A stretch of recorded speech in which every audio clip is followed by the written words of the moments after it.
Bushra be be 9 ماہ بعد Adiala jail سے رہا ہو کر پشاور پہنچ گئیں۔ وہ کچھ دن پشاور میں وزیر اعلیٰ ہاؤس کی انیکسی میں قیام کریں گی۔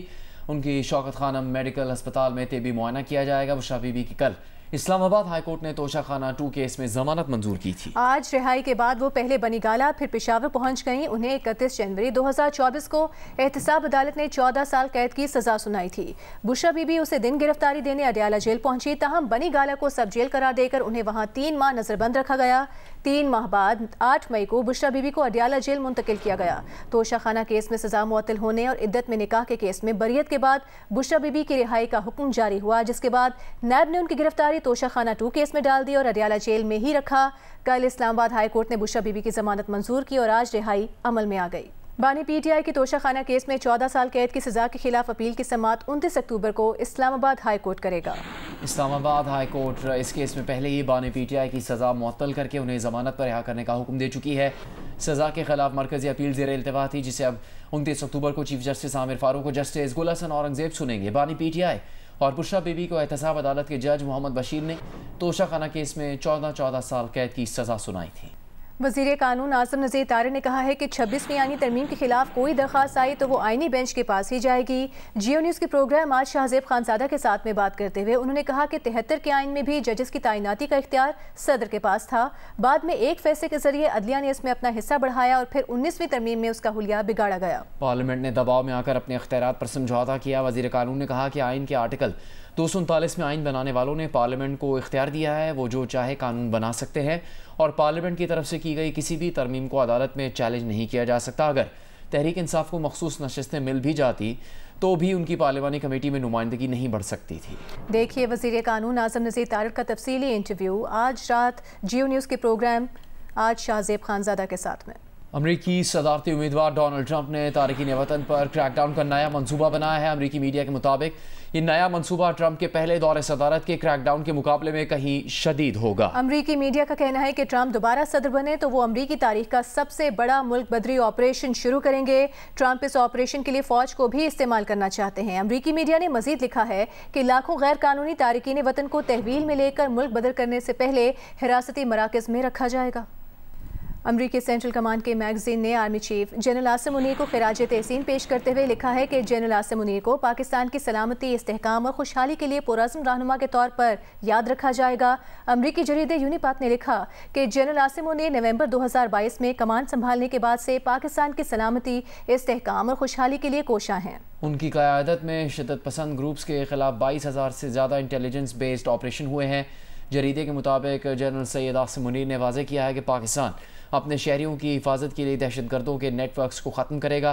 دہشت گردوں کو ریاست کے رٹ کے سامنے سر جھکانا ہوگا۔ جریدے نے یہ بھی لکھا کہ آرمی چیف نے خصوصی سرمایہ کاری سہولت کونسل اور گرین پاکستان انیشیٹو جیسے اقدامات کے ذریعے معاشی ترقی میں اپنا کردار ادا کیا۔ آرمی چیف کا مقصد اندرونی چیلنجز سے نمٹنا، مسلح افواج اور قوم میں پیشہ ورانہ مہارت، ربط باہمی اور اتحاد کو فروغ دینا ہے۔ ترمینگل نے کہا ہے کہ پاکستان میں اب سیاست کرنے کی کوئی گنجائش نہیں رہی۔ جیو نیوز کے پروگرام کیپٹل ٹاک میں بات کرتے ہوئے انہوں نے کہا کہ پہلے ووٹرز کی وفاداریت تبدیل کروائی جاتی تھی، مگر اب سینیٹرز اور ایم این ایز کو اٹھا لیا جاتا ہے اور ان کے فیصلوں کے برعکس ووٹ لیا جاتا ہے۔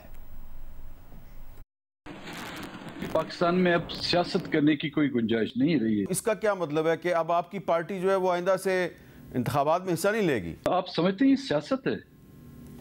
کوئی نمائندہ پہلے تو آپ کے ووٹروں کے جو ان کی الیکشن جو کرتے تھے، ووٹ دیتے تھے، ان کو تبدیل کیا جاتا تھا۔ آج آپ کے نمائندگان، چاہے وہ سینیٹر ہوں چاہے ایم این اے ہوں، ان کو اٹھا کر حکومت خانوں میں لے جا کر ان کی پارٹی کے فیصلے کے برعکس ان سے جب ووٹ لیا جاتا ہے، شاید اگر میں بھی ایم این اے استعفیٰ نہ دیا ہوتا تو مجھے بھی اٹھا کے لے جاتی ہوں، وہ بھی جا کے پھر مجھ سے اپنی مرضی کے مطابق ان ترامیم میں 26ویں ترامیم یا اس کو 28ویں بھی کر دیں، وہ ووٹ دلا سکتے تھے۔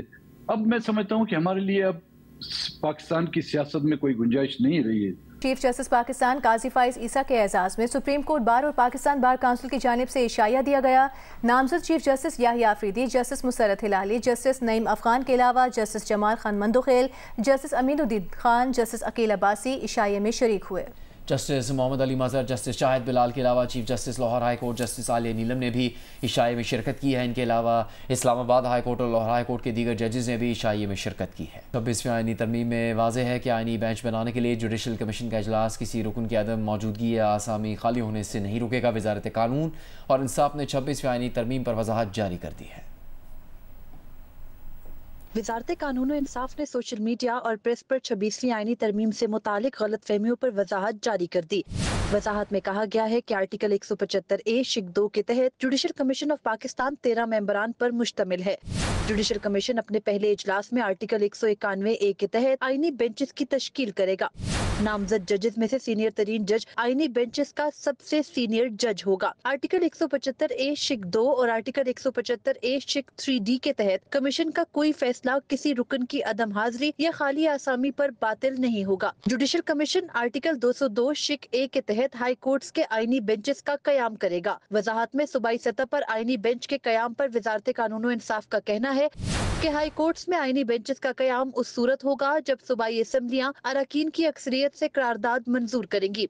ہائی کورٹس کے پاس آئینی بینچز بننے سے پہلے مقدمات کی سماعت کا اختیار آئینی ترمیم سے پہلے کے آئین کے مطابق ہے۔ مریم نواز، جیو نیوز، اسلام آباد۔ اس سے پہلے دا نیوز کے ایڈیٹر انویسٹیگیشن انصار عباسی کی جانب سے جنگ اور دا نیوز میں دی گئی خبر میں کہا گیا تھا کہ حال ہی میں پارلیمنٹ سے منظور کرائے گئے آئینی پیکج کی مسودہ سازی میں کچھ ایسے مسائل موجود ہیں جن کی وجہ سے الجھاؤ پیدا ہو رہا ہے، لیکن ایک اہم ماہر قانون نے سنگین خامی کی نشاندہی کی ہے کہ اگر اس خامی کو 27ویں ترمیم کے ذریعے حل نہ کیا گیا تو سپریم کورٹ میں آئینی بینچ کی تشکیل میں رکاوٹ پیدا ہو سکتی ہے۔ سابق اٹارنی جنرل نے دی نیوز سے بات چیت کرتے ہوئے بتایا تھا کہ سنگین خامی کی وجہ سے نیا جوڈیشل کمیشن بنایا جا سکتا ہے اور نہ ہی کوئی آئینی بینچ مقرر کیا جا سکتا ہے تاوقت کہ پارلیمنٹ 27ویں ترمیم کے ذریعے اس چیک میں ترمیم نہ کرے۔ نام ظاہر نہ کرنے کی شرط پر انہوں نے بتایا کہ ان کے خیال میں اس وقت تک پرانے بینچ چلتے رہیں گے اور کوئی آئینی بینچ نہیں ہوگا۔ سابق اٹارنی جنرل نے حالیہ آئینی ترمیم کی زبان میں ابہام اور مسودہ سازی کی کچھ غلطیوں کی بھی نشاندہی کی تھی۔ آپ کو بتائیں گے پی ٹی آئی کے سابق رہنما senator Faisal وابڈا Bushra be be کی رہائی کے پیچھے سازشی تھیوری لے آئے ہیں۔ جیو نیوز کے پروگرام آج شاہ زیب خان زادہ کے ساتھ میں گفتگو کرتے ہوئے انہوں نے کہا کہ بانی پی ٹی آئی کے ساتھی اور ان کے کپڑوں سے بھی قریب لوگ انہیں جہنم کی آگ میں جھونک کر چلے گئے ہیں۔ ایسی ڈیل کی ہے جس کا بانی پی ٹی آئی کو کوئی فائدہ نہیں ہوگا۔ بشرا بی بی کی رہائی سے ایک ہفتہ پہلے اس بنی گالہ میں رنگ و روغن شروع ہو گیا جہاں 12 سالوں سے نہیں ہوا تھا۔ دیکھیے سینیٹر فیصل وابڈا کا تفصیلی انٹرویو آج رات 10 بجے پروگرام آج شاہ زیب خان زادہ کے ساتھ میں۔ نیپرا نے اگست کی فیول پرائس ایڈجسٹمنٹ کے تحت 86 پیسے فی یونٹ کے حساب سے صارفین سے وصول کی گئی اضافی رقم واپس کرنے کی منظوری دے دی ہے۔ نوٹیفیکیشن جاری کر دیا گیا ہے۔ اس کمی کا اطلاق کہ الیکٹرک صارفین پر نہیں ہوگا۔ صارفین کو 86 پیسے فی یونٹ کے حساب سے واپسی پر اس کا اطلاق نہیں ہوگا۔ اکتوبر کے بلوں میں یہ ریلیف دیا جائے گا، تاہم جن کے اکتوبر کے بل جاری ہو چکے ہیں ان صارفین کو وصول کردہ اضافی رقم نومبر کے بلز میں واپس ہوگی۔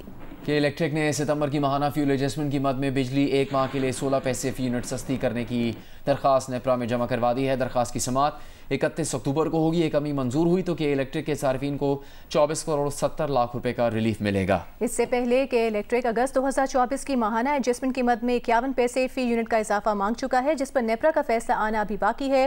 جولائی 2024 کی ماہانہ ایڈجسٹمنٹ کی مد میں کہ الیکٹرک نے 3 روپے 9 پیسے فی یونٹ اضافہ مانگا ہوا ہے، اس پر بھی نیپرا کا فیصلہ آنا ابھی باقی ہے۔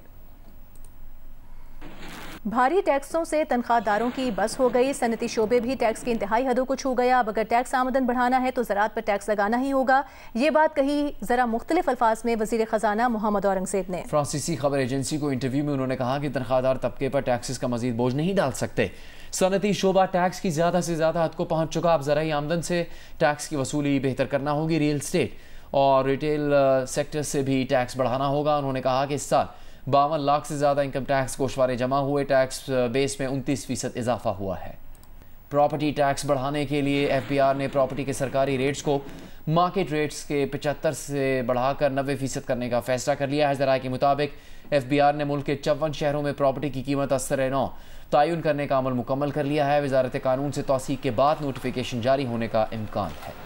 جنوبی کوریا کے دارالحکومت سیول میں اسرائیلی سفارت خانے پر نامعلوم افراد نے دھاوا بول دیا۔ عرب میڈیا کے مطابق اسرائیلی وزارت خارجہ نے واقعے کی تصدیق کر دی ہے۔ اسرائیلی وزارت خارجہ نے بتایا کہ نامعلوم افراد سیول میں سفارت خانے کی چھٹی کے دن داخل ہوئے، سفارت خانے کے املاک کو نقصان پہنچایا۔ یہودیوں کے مذہبی تہوار کی مناسبت سے سفارت خانہ بند تھا۔ واقعے میں کسی بھی سفارتی عملے کو کوئی نقصان نہیں پہنچا۔